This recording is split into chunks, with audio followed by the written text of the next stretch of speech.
Hello everyone, how are you? Hope you doing well and have a nice day. तो आज हम जिस topic के बारे में बात करने वाले हैं वो है मुदालियर कमीशन 1952।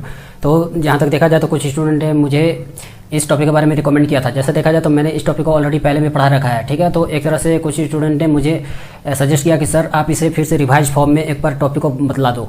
तो मैंने इस टॉपिक को फिर से रिवाइज फॉर्म में लाया है। एक तरह से देखा जाए तो मैं इसे एक बार फिर से क्लियर वे में बताने वाला हूँ, राइट। तो ये टॉपिक जो है एक तरह से देखा जाए तो बीएड, यूजीसी, नेट ये सारे में आते हैं और यूपीएससी तो कभी भी आपका पीछा नहीं छोड़ेगा। तो ये टॉपिक जो है यूपीएससी में और जितने भी स्टेट पीएससी एग्जाम है तो उसमें भी पीछा नहीं छोड़ेगा। तो आइए इस टॉपिक को स्टार्ट करते हैं। और सबसे पहले मैं बतला दूं, जितने लोग भी तैयारी करने वाले हैं और जो लोग तैयारी नहीं भी करते हैं वो भी इस टॉपिक को सुनने की कोशिश करें, राइट।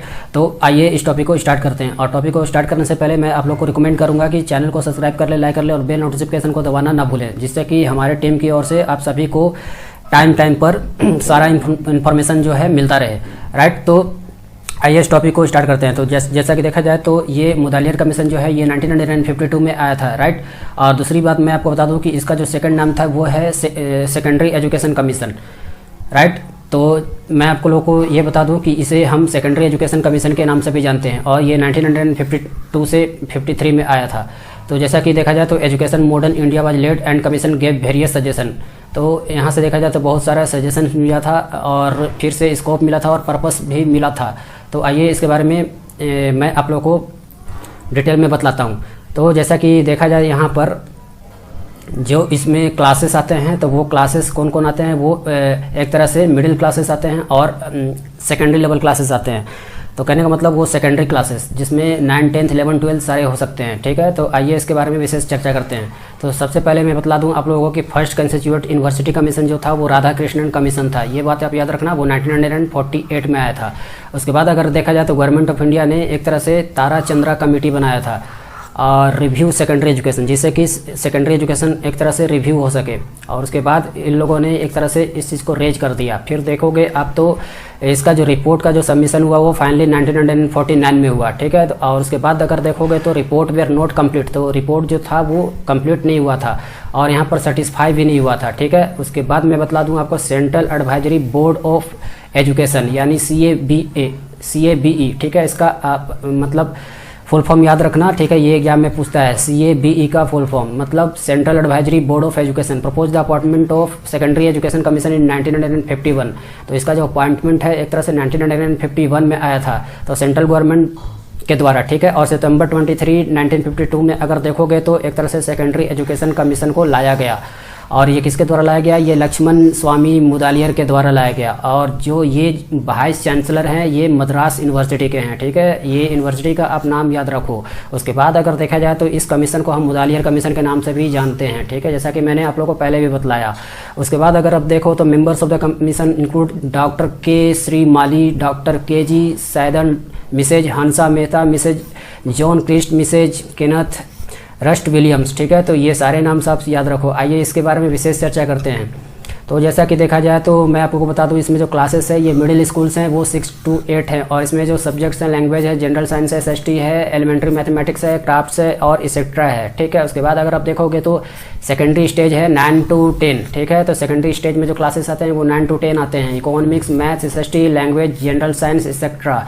उसके बाद अगर आप देखोगे तो हायर एजुकेशन स्टेज आते हैं वो 11 से 12 आते हैं और इसमें सब्जेक्ट जो है history, geography, maths, physics, chemistry, health, hygiene, commerce, humanities etcetera, ठीक है। तो आइए इसके बारे में विशेष चर्चा और करते हैं। तो जैसा कि मैं आपको बतला दूं कि इसमें जो 2 लेवल हैं, सेकेंडरी स्टेज और हायर सेकेंडरी स्टेज। तो सेकेंडरी स्टेज में जो मैंने आपको बताया ये 9 to 10 है और हायर सेकेंडरी स्टेज में ये 11th एंड 12th है, ठीक है। तो आइए यहाँ पर इसका एम्स के बारे में हम बात करते हैं। तो जहाँ तक देखा जाए तो यहाँ पर एम्स जो है ये डेवलपमेंट ऑफ डेमोक्रेटिक सिटीजनशिप है। यहाँ पर डेमोक्रेटिक सिटीजनशिप का मतलब देखा जाए तो एक तरह से नेशन का फीलिंग होता है, ठीक है। आप कह सकते हो सोशल का भी फीलिंग होता है, ठीक है। तो मुदालियर का कहना था कि without any nation feeling and without any social feeling अगर देखा जाए तो एजुकेशन को डेवलप नहीं किया जा सकता है। तो कहने का मतलब एजुकेशन को अगर डेवलप करना है तो वहाँ पर नेशनलिज्म का फीलिंग और सोशलिज्म का फीलिंग होना बहुत ज़रूरी है। सेकंड में अगर हम देखेंगे तो डेवलपमेंट ऑफ पर्सनालिटी, तो पर्सनालिटी डेवलपमेंट भी बहुत मायने रखता है। उसके बाद अगर आप देखोगे तो एजुकेशन ऑफ लीडरशिप, तो लीडरशिप में एक तरह से स्टूडेंट के अंदर लीडरशिप की भावना होना बहुत ज़रूरी है। उसके बाद अगर आप देखो तो improvement of vocational capability, vocational जैसा कि देखा जाए तो यहाँ पर आपको स्किल सिखाया जाता है जॉब लेने के लिए, ठीक ठीक है। तो वोकेशनल स्टडी बहुत ज़रूरी है। तो कहने का मतलब आप वोकेशनल स्टडी में जैसे कि आप सीखते हो, जैसे कि मान लो कि आप एक तरह से दर्जी का काम सीखना चाहते हो, तो वहाँ पर आपका दर्जी का स्किल आना बहुत ज़रूरी है, राइट।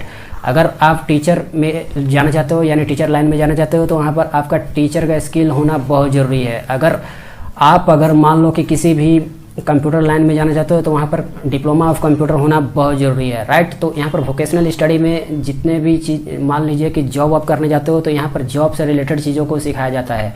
तो this is the vocational studies. आइए इसमें हम और विशेष चर्चा करते हैं। तो जैसा देखा जाए तो यहाँ पर details, commission, AIIMS and commission work place area.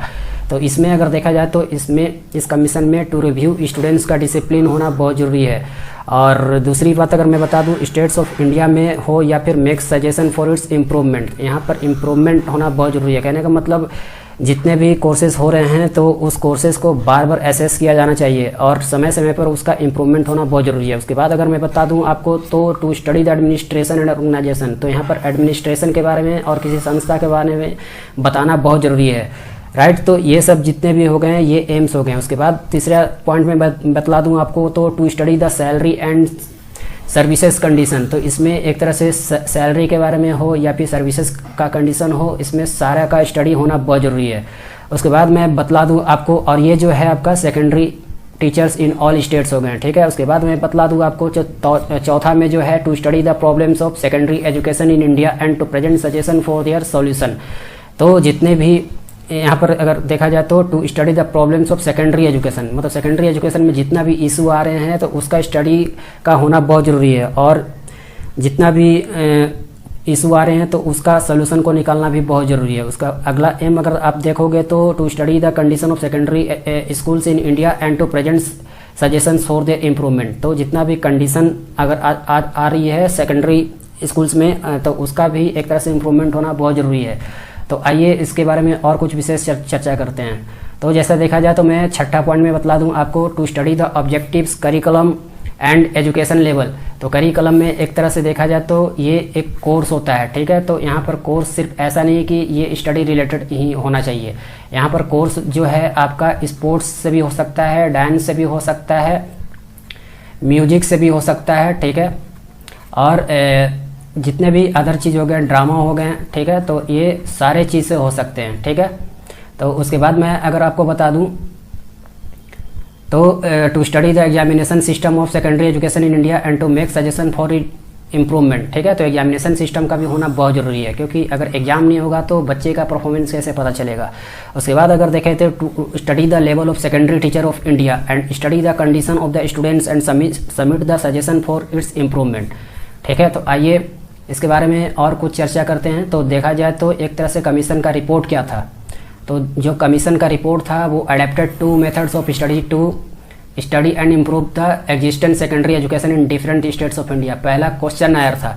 तो क्वेश्चन आयर मैं आप लोगों को बता दूं तो इसे एक तरह से प्रश्नावली कहते हैं। मतलब मैं आपको पूरी तरह से अच्छा समझाता हूँ, आप ध्यान से समझना। मैं जितना भी चीज़ों को समझाऊंगा मैं आसान भाषा में समझाने की कोशिश करूंगा, जिससे कि आप लोग को सारा इन्फॉर्मेशन क्लियरली समझ में आ जाए। तो देख लो, यहाँ पर जो है आयोग ने भारत के विभिन्न राज्यों की वर्तमान माध्यमिक शिक्षा का अध्ययन करने और उसमें सुधार के लिए 2 अध्ययन के तरीकों को अपनाया, राइट। तो यहाँ पर जो कमीशन जो है अडेप्टेड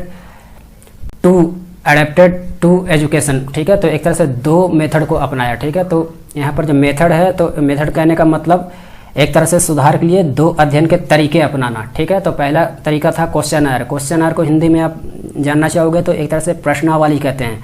और इसमें अगर मैं आपको बता दूं तो इसके अंतर्गत माध्यमिक शिक्षा से संबंधित प्रश्नों की सूची बनाई, ठीक है, जो उसने माध्यमिक शिक्षकों एवं प्रधानाचार्यों और कुछ उच्च शिक्षावादियों के पास भेजा, ठीक है। तो यहाँ पर जितना भी इस एजुकेशन कमीशन में मान लीजिए कोई प्रॉब्लम आती है तो उसका एक लिस्ट बना करके तरह तरह से स्कूलों में ये प्रिंसिपल के पास और टीचर्स के पास भेज दिया गया, ठीक है, जिससे कि सभी लोग अपना अपना रिपोर्ट तैयार कर सकें। दूसरा में अगर देखा जाए तो ये साक्षात्कार, जिसे इंग्लिश में आप इंटरव्यू बोलते हो, तो इसमें क्या हुआ कि पूरे देश का भ्रमण किया, किसने, मुदालियर ने।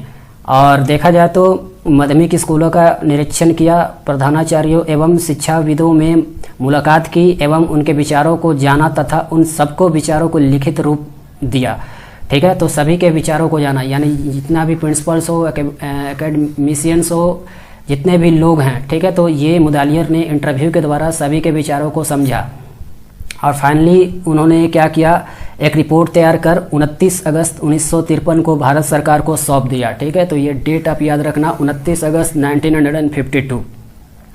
तो दो यहाँ पर कार्य किए गए, एक क्वेश्चन आयर और दूसरा इंटरव्यू, ठीक है।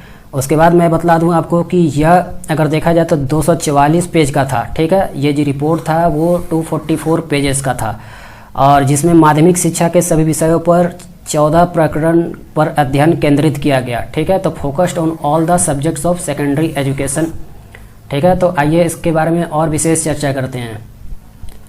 तो जैसा कि मैं आपको बता दूं कि यहाँ पर जो रिफॉर्म आए यानी बदलाव आए, जो चेंजेस आए वो क्या क्या हैं। Commission evaluation of the study, ठीक है। तो जो कमीशन का एक तरह से स्टडी आया, तो on the basis of any mind education is a social process which is use for the development of the society.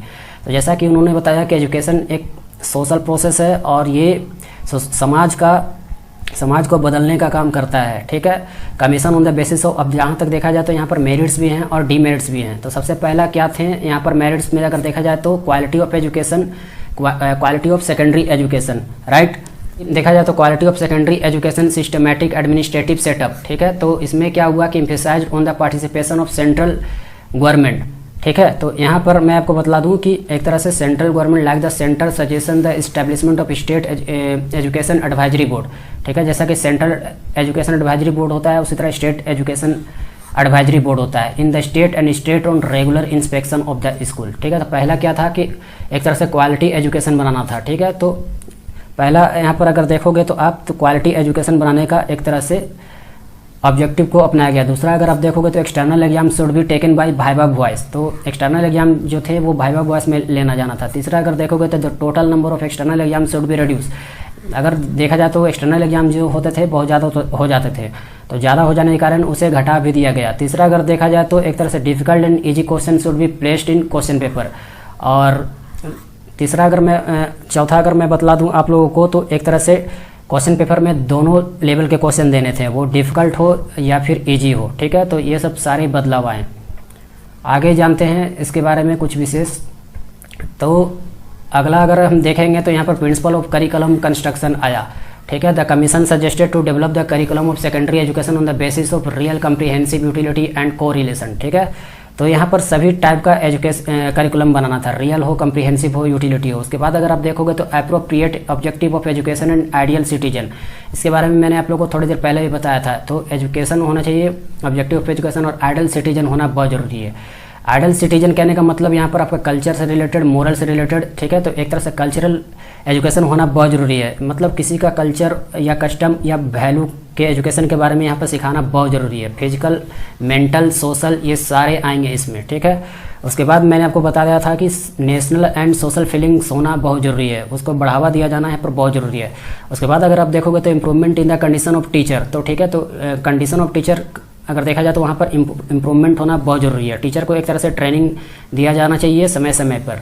अगला अगर आप देखोगे तो suggestion in relation to women's education, यहाँ पर वुमेन्स एजुकेशन की भी बात करी गई। The commission has given suggestion to avoid any inequality in the education of boys and girls, ठीक है। तो यहाँ पर बॉयज और गर्ल्स में लोगों के बीच जो एक तरह से तथ्य होती है, असमानता होती है, तो वहाँ पर इसको खत्म कर दिया गया और बॉयज हो या गर्ल्स हो दोनों को एक तरह से बराबर मौका दिया गया एजुकेशन में, राइट। उसके बाद अगर आप देखोगे तो view of commission, girls should have right to get an education like boys, जैसा कि एक तरह से लड़कों को एजुकेशन मिलता है उसी तरह लड़कियों को भी हक बनता है कि उन लोगों को भी लड़कों के जैसा ही एजुकेशन मिले। उसके बाद अगर आप देखोगे तो to develop capacity for earning money, यहाँ पर एजुकेशन के साथ साथ पैसा को अर्न करना भी सिखाया गया। तो इसमें क्या था कि vocational subject should be introduce in the curriculum, जैसा कि मैंने आपको वोकेशनल स्टडी में ऑलरेडी बतला दिया, ठीक है। थ्रू वोकेशनल स्टडी के थ्रू स्टूडेंट्स क्या करेंगे, वहाँ पर अपना स्टडी के स्किल्स को सीखेंगे और साथ साथ ही अपना जॉब करेंगे और अर्निंग करना भी चालू कर देंगे।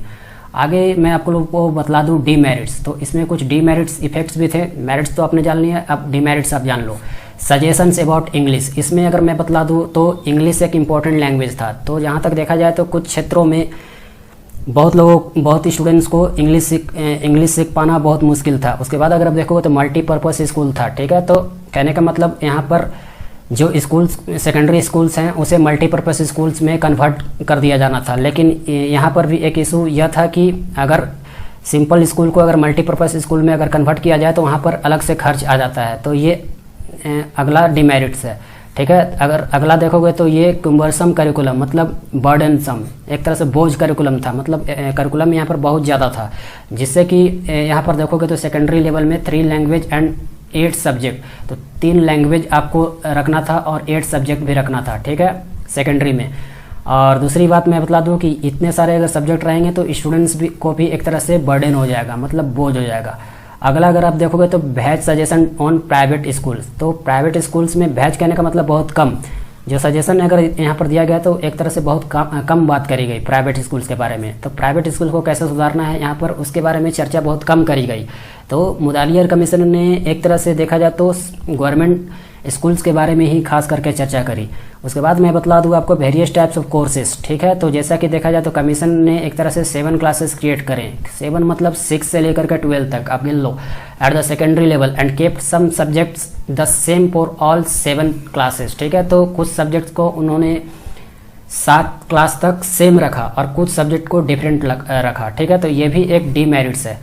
और अभी अगर देखा जाए तो नई शिक्षा पॉलिसी जो है, न्यू एजुकेशन पॉलिसी आई है, उसमें 10+2+3 आई है। तो यहाँ पर अगर मुदालियर को लेकर के चलेंगे तो ये बहुत बड़ी परेशानी होगी, ठीक है। तो ये था मुदालियर एजुकेशन कमीशन। तो अगर टॉपिक अगर आप लोगों को समझ में आया तो आप वीडियो को लाइक करें, सब्सक्राइब करें और वीडियो को दूर दूर तक शेयर करें, राइट, जिससे कि सभी लोगों का नॉलेज जो है बढ़ता रहे। और इसी के साथ मुझे दीजिए इजाज़त, धन्यवाद।